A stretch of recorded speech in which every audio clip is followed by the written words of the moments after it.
Last few years now, and is always very well received. He's a very good friend of Tommy Robinson's. I'm going to give you up now. Daddy, come and have a word, mate. Give it up for Daddy, please.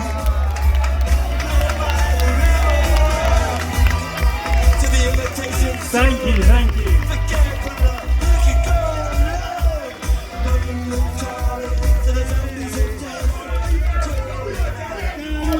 Thank you. Thanks for everyone for coming, and let's have a big round of applause for everyone behind For the Children campaign who's been doing this. For the stewards, for the security, because this wouldn't happen without them. So, there comes a time though when silence becomes complicity. Today isn't one of those days, because today is the day that we tear off the mask and we show this country exactly what it has become. Let me make this clear. Our children weren't just failed. They were fed to the wolves and the government held the lead. Don't you dare let them say this is neglect, because neglect is forgetting a birthday. Neglect is about missing a parents' evening. This is none of them, because this was grooming. This was rape. This was the political protection of paedophile networks, and only now they were forced to admit it, because Baroness Louise Casey, she's not one of ours, she's one of the Labour's own. She exposed the truth of what we have been saying for decades upon decades. That police officers have ignored the victims. Survivors were labelled as liars and slags. Gangs ran wild under the nose of the state, and nobody did a thing. This wasn't just failure, this was a strategy. A strategy to keep the Muslim vote happy. A strategy to appease community leaders. A strategy to silence the working class while our daughters were dragged into hell.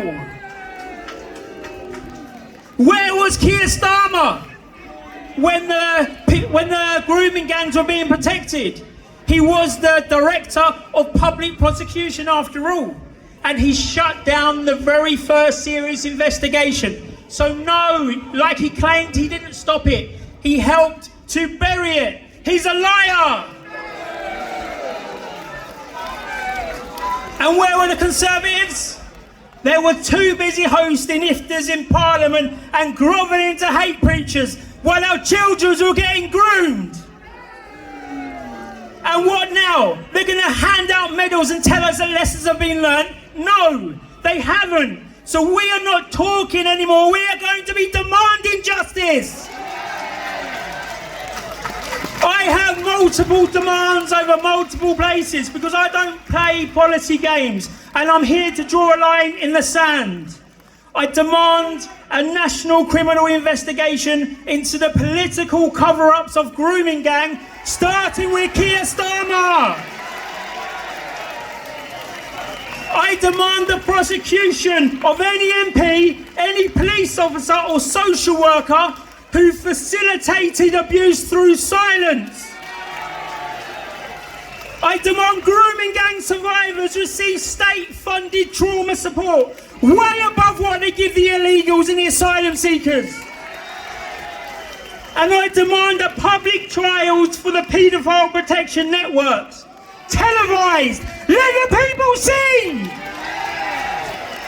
And here's where I go further, because I demand the end of multiculturalism as a policy. It has failed. It has cost lives. It ends now.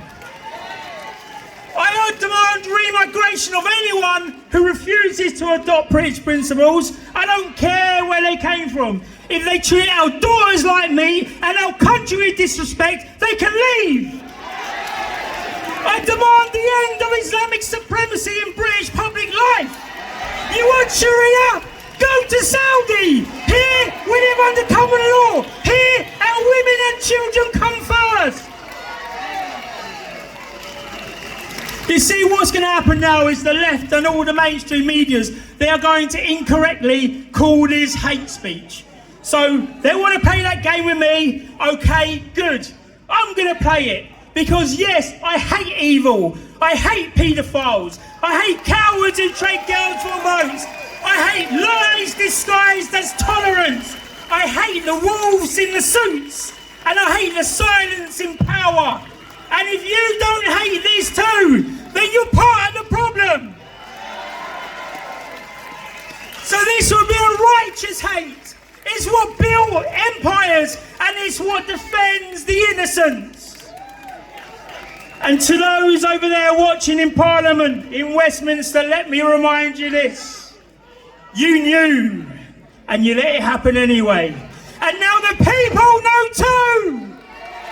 You let sit-as fools into gang control. You arrested the whistleblowers. You even jailed Tommy Robinson for exposing it, while the groomers and the rapists he named walk free.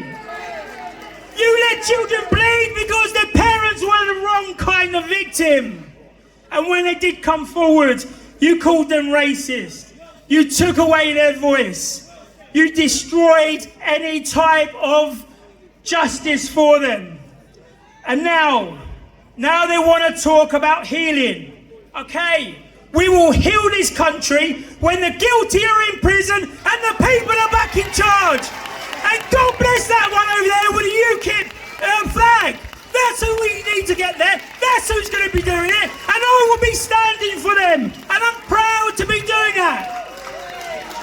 So let me just finally say a few things here, and I'm going to make it loud and clear because I am done being polite. I am done playing nice. And we are never, ever going to stop because we are the Britain they hoped that died. We are the voice they tried to ban. And we are the judgment that they fear and the reckoning that they deserve. We demand consequences. We demand justice. And finally, we demand Britain back! Come on!